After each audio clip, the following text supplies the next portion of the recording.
नमस्कार, मोहम्मद कुमार और आज भिवानी के चौधरी बंसीलाल विश्वविद्यालय में मौजूद हैं और फिलहाल जो तृतीय दीक्षांत समारोह है वो चल रहा है, जिसमें मुख्य अतिथि के तौर पर हरियाणा के गवर्नर बंडारू दत्तात्रेय जी पहुंचे हैं और विद्यार्थियों को जो विभिन्न डिग्रियां हैं वो वितरित की जा रही हैं। यहाँ पर बात करें तो लगभग आज 8,000 विद्यार्थियों को डिग्रियां उपलब्ध करवाई जा रही हैं। इस मुख्य अतिथि के तौर पर बता दें कि हरियाणा के गवर्नर बंडारू दत्तात्रेय पहुंचे हैं। उनके साथ राज्यसभा सांसद डीपी वत्स और स्थानीय विधायक घनश्याम सराफ और इसके साथ ही जो एजुकेशन बोर्ड के अध्यक्ष हैं वीपी यादव वो पहुंचे हैं और तमाम यहाँ पर चौधरी बंसीलाल विश्वविद्यालय के प्रशासनिक अधिकारी यहाँ पर मौजूद हैं। गैलरी की बात करें तो यहाँ पर जो विद्यार्थी हैं वो यहाँ पर बैठे हुए हैं और तमाम जो मुख्य अतिथि के तौर पर आज यहाँ पर बुलाए गए हैं वो यहाँ पर हैं। क्या कुछ आज का ये दीक्षांत समारोह है और कितनी डिग्रियाँ हैं ये सब आपके साथ साझा की जाएंगी और कितने गोल्ड मेडल और पीएचडी की डिग्रियाँ भी यहाँ पर उपलब्ध करवाई गई हैं। विद्यार्थियों से भी बातचीत करेंगे कि आज उन्हें डिग्रियां मिली हैं और ये डिग्रियां पाकर वो कितने खुश हैं। तो विद्यार्थियों से बातचीत करते हैं कि वो उन्हें कैसा लग रहा है, क्योंकि ये तृतीय दीक्षांत समारोह चौधरी बंसीलाल विश्वविद्यालय का आज आयोजित किया जा रहा है।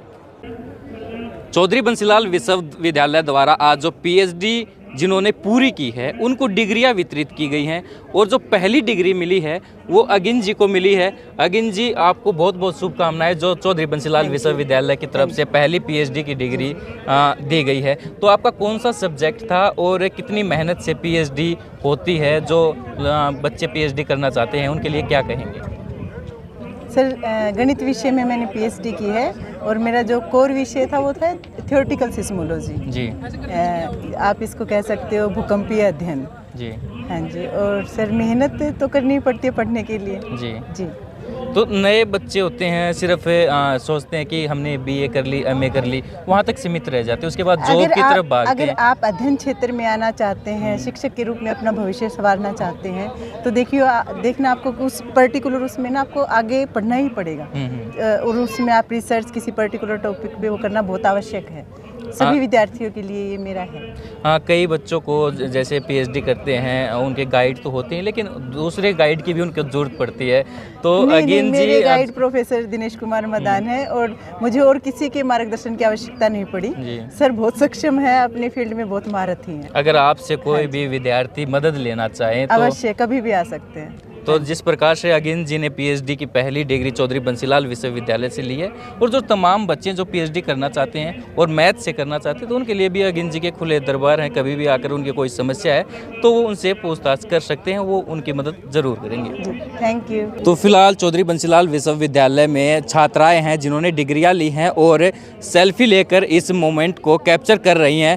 फिलहाल कुछ यहाँ पर छात्राएँ हैं और मैम हैं और एक गोल्ड मेडलिस्ट भी है जिन्होंने अब जो तीसरा दीक्षांत समारोह है उसमें गोल्ड मेडल हासिल किया है। जी, क्या नाम है और कौन से डिपार्टमेंट से हो और आज गोल्ड मेडल मिला है तो कितनी खुशी है? नेहा, साइकोलॉजी डिपार्टमेंट से। मुझे बहुत खुशी हो रही है और इस सारा श्रेय मेरे माता पिता और मेरे टीचर्स को जाता है। तो कितनी मेहनत करनी पड़ती है एक गोल्ड मेडल लेने के लिए? अगर आपके पास अच्छा मार्गदर्शन हो तो आपकी थोड़ी सी मेहनत से भी आप बहुत कुछ अचीव कर सकते हो जी। Thank you. दूसरे स्टूडेंट हैं, क्या कहेंगे कौन सा बैच रहा है आपका और कौन से सब्जेक्ट का रहा है? कितनी मेहनत के बाद आज ये डिग्री हाथ लगी है?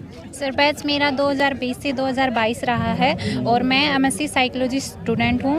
और सर, जितना देखा जाए हम जितना टीचर्स पढ़ाते हैं और उन टीचर्स द्वारा पढ़ाया गया हम कितने अच्छे तरीके से करते हैं, अगर वही मेहनत हम अच्छे तरीके से पेपर में कर दें तो आई थिंक डेफिनेट है सर। साइकोलॉजी डिपार्टमेंट से संगीता मैम है, उनसे जान लेते हैं। मैम, बच्चों को ना एक रहता है कि हमारी डिग्री आए ताकि हम भी एक उस मोमेंट को एंजॉय कर सकते हैं जब हाथ में डिग्री होती है।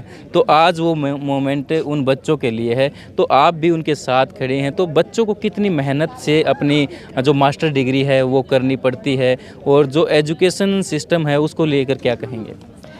देखिए, हर टीचर अपने जो भी सब्जेक्ट्स पढ़ाता है उसमें अपनी पूरी मेहनत के साथ उतना ही बच्चों का भी सहयोग होता है। जब दोनों में कोऑर्डिनेशन होता तो डेफिनेटली हमारे बच्चे हैं यूनिवर्सिटी के चाहे किसी भी डिपार्टमेंट के हो, चाहे मेरे साइकोलॉजी डिपार्टमेंट के हो, डेफिनेटली सक्सेस करते हैं। और अभी हमारे जो मनोविज्ञान विभाग की मैं बात करती हूँ तो बहुत सारे बच्चे काफ़ी सारे अचीवमेंट ले चुके हैं और अलग अलग जगह पर उन्होंने अपनी जगह भी बनाई है।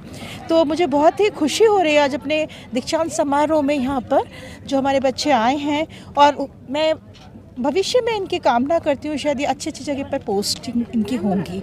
और बस थैंक यू जी, बहुत बहुत धन्यवाद। फिलहाल चौधरी बंसीलाल विश्वविद्यालय में उस दीक्षांत समारोह में है जहां पर बच्चे काफ़ी खुश हैं और आप देख रहे हैं कि बार बार फ़ोटो लेकर वो इस मोमेंट को कैप्चर कर रहे हैं ताकि ये यादगार लम्हे बने रहें। जब भी आप कॉलेज में होते हैं, यूनिवर्सिटी में होते हैं तो वो मोमेंट हमेशा आप याद रखते हैं। तो फिलहाल अंदर दीक्षांत जो समारोह वो चल रहा है और बाहर बच्चे फ़ोटो भी ले रहे हैं और कुछ विद्यार्थियों से बातचीत करते हैं कि क्या कुछ उन्हें इस आज के इस दिन पर कुछ खास लग रहा है।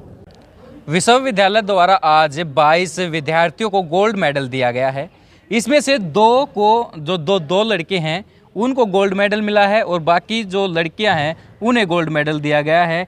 एक नाम और है जो तीसरा नाम है, यानी कि 22 में से 3 लड़के हैं और बाकी जो 19 वो लड़कियां हैं। सचिन जी, पहले तो आपको बहुत बहुत बधाई कि आपको गोल्ड मेडल मिला। बहुत बहुत आभार भाई साहब आपका। अब बात करें कि चौधरी बंसीलाल विश्वविद्यालय में लगभग 85% तो छात्राएं हैं जी भाई साहब, और 15% जो बचते हैं वो लड़के हैं जी भाई साहब। तो ऐसा ही काम इस गोल्ड मेडल वाली जो दौड़ थी उसमें हुआ है। जी भाई साहब। तो आज आपको मिला है गोल्ड मेडल, कौन से डिपार्टमेंट से और किस सब्जेक्ट में आपको गोल्ड मेडल मिला? भाई साहब, मैं चौधरी बंसीलाल विश्वविद्यालय भिवानी में 2020 से 2022 सत्र का जैव प्रौद्योगिकी विभाग का छात्र हूँ। जैव प्रौद्योगिकी विभाग को हम बेसिक में वैसे बायोटेक्नोलॉजी बोल देते हैं। बायोटेक्नोलॉजी से मेरी मास्टर्स रही है, उसमें मेरे को गोल्ड मेडल मिला है जी भाई साहब। तो ये जो आंकड़ा है कि 19 लड़कियां और 3 लड़के, ये इसको कैसे देखते हैं? भाई साहब, क्या है कि आजकल सरकार ने बहनों को ज़्यादा संख्या में विश्वविद्यालयों में पढ़ने की वो दी जा रही है, उनको सुविधाएं दी जा रही हैं। तो इसलिए बहनें ज़्यादा सक्रिय हैं पढ़ाई के लिए। तो बहनें यहाँ पर ज़्यादा पढ़ रही हैं तो बहनों को मेडल्स भी मिल रहे हैं। अगर बहनें मेडल ले पा रही हैं अच्छे, तो ये तो एक बहुत ही हर्ष की बात अपने लिए, क्योंकि पुराने टाइम में बहनों को पढ़ने के लिए इतना कुछ था नहीं, ना ही घर वाले उनको बाहर जाने देते थे। आजकल बहनें आराम से विश्वविद्यालय में पढ़ रही हैं।